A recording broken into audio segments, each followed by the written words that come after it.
ang bansang Japan magta-transfer ng mga missile system sa Pilipinas. Ito nga po mga idol ay parte ng agreement na pinirmahan ng dalawang bansa.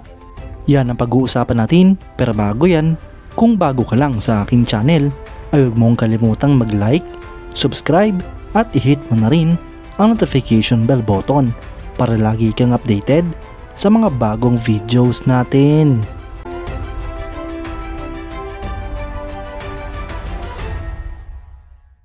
Ang dating Japanese Defense Minister ay kinumpirma sa isang interview na ang Philippines Department of National Defense ay nag-request para sa pag-transfer ng Japanese-made air defense missile system upang i-boost ang overall air defense capabilities ng ating bansa. Ito nga po ay bukod pa sa mga approved request na grinant para sa coastal surveillance radars, pagbenta ng air defense radars at Coast Guard patrol vessels. Ang Japan Self-Defense Force ay kasalukuyang merong Type 81 at improved version ng Hawk Air Defense Missile System. Ang mga ito nga po ay posible na magretiro sa serbisyo sa hinaharap at posibleng i-transfer sa Armed Forces of the Philippines. Bukod pa dyan mga idol, ang Japan ay nagmamanufacture din ng Type 11 Short Range at Type 3 Medium Range Air Defense Missile System. Ang mga ito nga po ay brand new at pwede ring ibenta sa Pilipinas sa mas mababang interest financing. Prinopose nga rin po ng dating Japanese Defense Minister na ang kanilang bansa ay posibleng makipagtulungan sa Pilipinas upang palakasin ito at gawing resilient partner.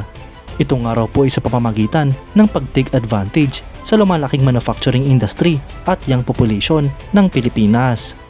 Pinaniniwalaan nga rin po ng dating Japanese Defense Minister na ang Pilipinas kapag lumakas ito ay kaya ring tumulong sa Japan sa hinaharap.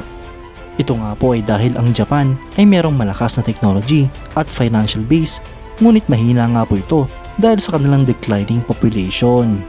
Bukod nga po sa mga ito mga idol, ang Japan ay kaya ring tulungan ng Pilipinas na buuin ang sarili nitong shipbuilding industry upang ialaw ang ating bansa na gumawa ng sarili nating mga barko.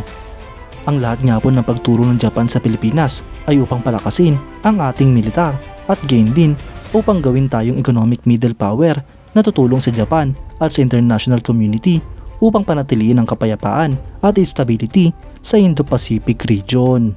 Ang isa nga po sa pinakamalakas na air defense missile system ng Japan ay ang improved version ng Hawk Air Defense Missile System. Ito nga po ay isang American medium-range surface-to-air missile na dinisenyo upang maging counterpart ng MIM-14 Nike Hercules. Ito nga po mga idol ay may bigat na 590 kg, may habang 5.08 meters, diameter na 370 mm, wingspan na 1.19 meters, at warhead na 54 kg.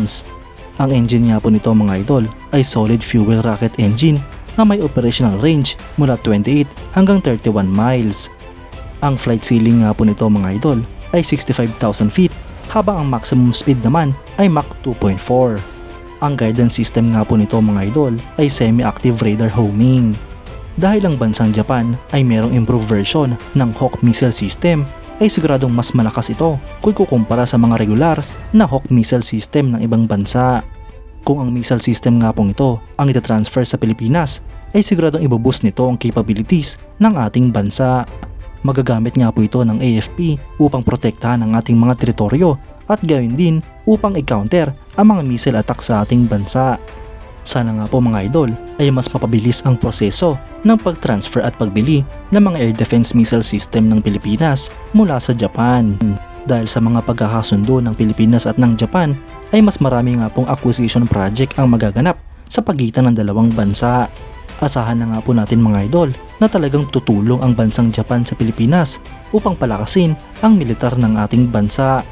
Isang magandang aksyon nga po ito mga idol upang tugunan ang mga banta sa Pilipinas. Kayo mga idol, anong masasabi nyo? Comment down below for your thoughts and opinions. At yan nga lang po ang pag-uusapan natin ngayon mga idol. Maraming salamat sa panonood.